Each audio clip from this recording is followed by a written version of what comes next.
안녕하세요, 버미스미입니다. 오늘은 긴급 생계비 지원과 관련해서 새로 개정된 내용을 알려드리려고 해요. 특히 이번 코로나 사태 때문에 소득이 감소된 분들에게 도움이 되는 내용인데요. 자영업자나 프리랜서 그리고 특수 형태 고용 노동자분들에게 반가운 소식이 있습니다. 뭐냐면 기존에 있었던 긴급복지 제도의 긴급 생계비 지원 범위가 자영업자, 프리랜서, 특수고용 형태 노동자까지 새로 추가가 되었다는 소식이에요. 어떻게 추가가 되었는지, 나는 과연 받을 수 있는지 궁금하시다면 끝까지 시청해주세요. 도대체 언제쯤 이 감염병이 끝날지 도저히 알 수 없는 상황인데요. 조금씩 끝날 것 같은 조짐은 보이지만 그 문제가 다는 아니죠. 이번 사태로 인해서 많은 분들이 심각한 생계 곤란 상황에 놓여 있습니다. 사실 끝나더라도 당장 경제가 회복될 거라는 장담도 할 수가 없어요. 그만큼 지금 많은 분들이 어려움을 겪고 있는 상황에서 고용노동부와 보건복지부가 소득이 급격히 감소된 자영업자와 프리랜서, 특수형태 고용노동자에게 긴급 지원금을 4월 7일부터 받을 수 있게 시행하겠다고 발표했습니다. 여기서 특수형태 고용노동자가 누구냐? 특수형태 고용노동자는 어느 한 조직에 소속돼서 다른 사람의 사업을 위해 자신이 직접 노무를 제공하는 사람을 말해요. 그래서 보험 설계사, 골프장 캐디, 학습지 교사, 대리운전기사, 택배기사 등을 말합니다. 그럼 이 긴급생계비가 뭐냐? 먼저 간단하게 말씀을 드리면 긴급생계비 지원이라는 것은 생계곤란 등의 위기 상황에 처해서 도움이 필요한 사람 또는 그분들과 같이 생활하고 있는 가구 구성원에게 일시적으로 현금 또는 현물을 지원해준 제도예요. 근데 기존에는 이 긴급생계비를 받으려면 그 대상자 선정이 굉장히 까다로웠습니다. 관련 영상은 제가 예전에 올린 적이 있는데 참고하실 분은 이 링크로 들어가시면 돼요. 그래서 이 긴급생계비 지원 신청을 하더라도 여러가지 재산 상황이나 자동차 소유 여부 등을 통해서 소득 인정액을 결정하다 보니까 말이 쉽지 탈락하는 경우가 대부분이었어요. 그 중에서도 자영업자나 프리랜서, 특수형태 고용 노동자분들은 해당이 되지 않았습니다. 근데 지금 시장 상황이 어떻습니까? 너도 나도 할 것 없이 모두가 어려운 상황이죠. 그 중에서도 자영업자, 프리랜서, 특수형태 고용 노동자분들은 대부분 다 자영업으로 들어가서 사업자 등록을 통해서 소득을 벌기 때문에 실직이나 실업으로 보지 않았어요. 이전까지는 실직이나 실업한 사람들을 위주로 정부 지원금을 줬었단 말이에요. 근데 사실은 노동사각지대에 있는 분들은 자영업자, 프리랜서, 특수형태 고용 노동자분들이 많았습니다.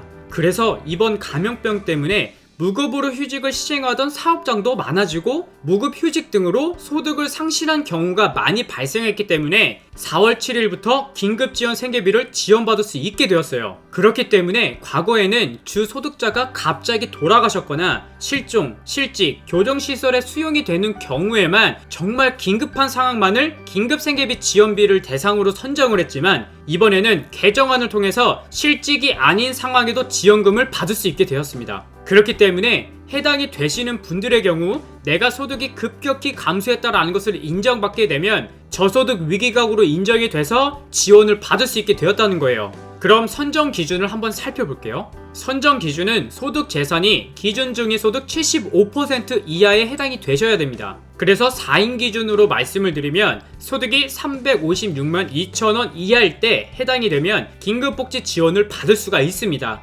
그리고 금융재산은 500만원 이하, 주거비 지원의 경우는 700만원 이하일 경우에도 가능합니다. 중위소득에 대해서는 제가 영상에서 자주 언급을 드렸는데 처음 보시는 분들을 위해서 간단하게 말씀을 드려볼게요.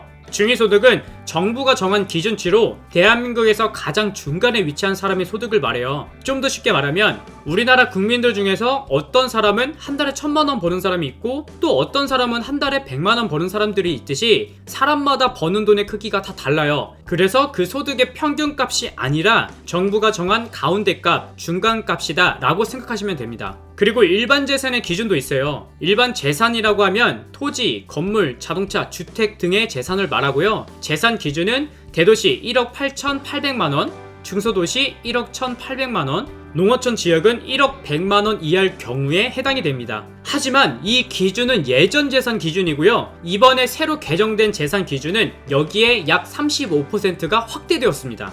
그래서 대도시, 중소도시, 농어촌별로 3,500만원에서 6,900만원을 차감해서 재산을 산정한다고 해요. 그러니까 예를 들어서 설명을 드릴게요. 기존의 대도시 재산 기준은 1억 8,800만원이었어요. 근데 내 재산은 딱 2억 원이에요. 그럼 예전 기준으로는 긴급생계비를 받을 수 없었어요. 하지만 새 기준에는 재산이 최소 3,500만원이 차감되기 때문에 내 재산은 1억 6,500만원으로 결정돼서 지원을 받을 수 있다는 이야기입니다. 그리고 금융재산을 산정할 때는 가구원의 일상생활 유지 비용으로 차감하는 생활준비금이라는 것이 있는데, 이 생활유지금 공제 비율을 65%가 아닌 100%로 적용을 합니다. 그렇기 때문에 가구별로 61만원에서 258만원 정도의 금융재산 기준이 상승된다고 해요. 그러니까 쉽게 말해서 일반 재산과 금융재산의 기준을 굉장히 많이 완화시켰다는 이야기예요. 근데 사실 내 재산이 저렇게 딱 떨어지는 경우는 없어요. 조금 오버가 될 수도 있고, 그래서 또 새로 추가된 것이 지방자치단체가 긴급지원심의위원회를 직접 열 수 있다고 해요. 그래서 재산 기준이 조금 벗어났다 하더라도